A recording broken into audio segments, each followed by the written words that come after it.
नमस्कार दोस्तों, मैं आज आपको तुलसीदास और उनकी पत्नी की प्रेम कहानी सुनाने जा रही हूँ।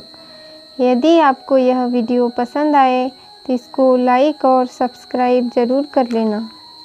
तुलसीदास अपनी पत्नी रत्नावली से बेहद प्रेम किया करते थे। जब वे सुबह के समय गैया चराने जाते तो वहाँ भी उन्हें याद किए बिना नहीं रहते। रत्नावली रत्नावली कह कह कर दिन पूरा किया करते थे और शाम को जब वे घर आते तो उन्हें देखे बिना नहीं रहते थे। उस गांव की सभी महिलाएं अपने पीहर जा रही थी तो रत्नावली ने सोचा क्यों न मैं भी अपने पीहर से घूम आऊं। उन्होंने तुलसीदास को कहा कि आप चिंतित न होएं, मैं जल्द ही वापस आ जाऊंगी, पर मुझे अभी जाने दीजिए। तुलसीदास जी कहते कि मैं तुम्हारे बिना नहीं रह सकता, तुम मत जाओ। पर रत्नावली कही कि मैं जल्द ही वापस आ जाऊंगी, आप चिंतित ना होएं। फिर वह अपने मायके चली गई। जब तुलसीदास सुबह गैया चराने गए तो वहाँ रत्नावली रत्नावली कह कह कर उन्हें याद करते रहे। जब वे शाम को घर आए तो उन्होंने देखा कि रत्नावली घर में नहीं है। उनकी याद के मारे वे तड़पने लगे। अब उन्होंने निश्चय कर लिया कि अब वे उनसे मिले बिना नहीं रहेंगे। तुलसीदास पैदल ही रात के समय अपने घर से निकल पड़े। रास्ते में उन्हें कई बाधाओं का सामना करना पड़ा।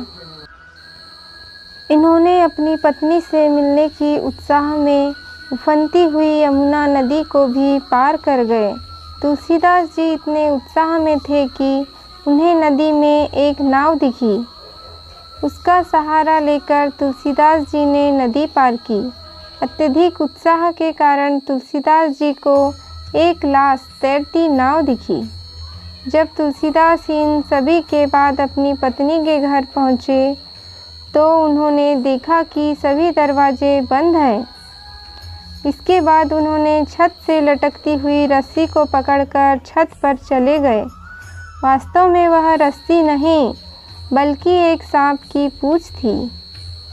जब वह अपनी पत्नी के पलंग के पास पहुँचे तो उनकी पत्नी जग गई और काफ़ी गुस्से में उनसे बोली कि जितना प्रेम तुम मुझसे करते हो, यदि उतना प्रेम भगवान से करते तो तुम्हें अवश्य ही सिद्धि प्राप्ति हो जाती। तुलसीदास ने उन्हें समझाने का बहुत प्रयास किया, परंतु वह ना मानी और ऐसे ही कटु शब्द कहती चली गई।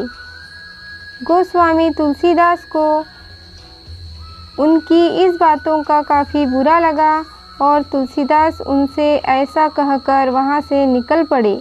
मैं भगवान की भक्ति के अलावा तुम्हारा चेहरा कभी नहीं देखूंगा। और ऐसा कहकर उसी सांप की पूंछ को पकड़कर वापस यमुना नदी को पार करके अपने घर पहुँचे और भगवान की भक्ति में लीन हो गए। जब उनकी पत्नी अपने मायके से तुलसीदास के घर पहुँची तो उन्हें ना पाकर बहुत ही चिंतित हुई। उन्हें इस बात का डर लगने लगा कि जो बात तुलसीदास से उसने उसके मायके में कह गई, शायद वही तो नहीं कर दिया। कुछ वर्षों बाद तुलसीदास को सिद्ध की प्राप्ति हो गई और इनका नाम राम बोला से बदलकर गोस्वामी तुलसीदास हो गया। इसके बाद से तुलसीदास जी ने कभी भी किसी भी महिला के तरफ नहीं देखा। हे भगवान, मेरे वीडियो को जो लाइक करें, सब्सक्राइब करें, उनके परिवार को खुश रखना। दोस्तों, आपको यदि यह कहानी पसंद आई हो तो वीडियो को लाइक एंड सब्सक्राइब ज़रूर करें।